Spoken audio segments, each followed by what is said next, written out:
Hey, good morning guys. Welcome back to the kitchen. Remember this? If not, I'll put links in the description box. This is a peach skin jelly. Okay, I made a couple of batches of it and some of it didn't set. So we done a recovery on that. So now we're going to find out, haven't opened the jar, it's still sealed, what this looks like. I've got some French toast and sausage, and I'm going to put this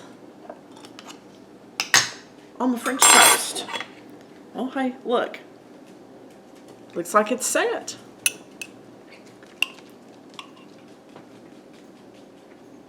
There you go.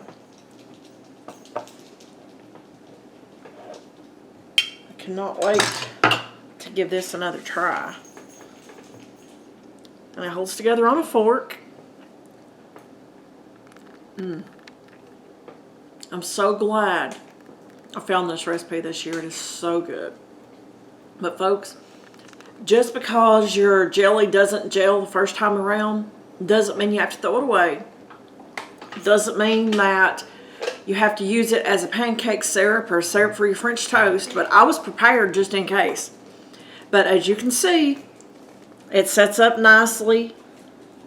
So, don't be afraid to give it a try. You never know if you don't try. But thanks for watching, folks. Let's have breakfast.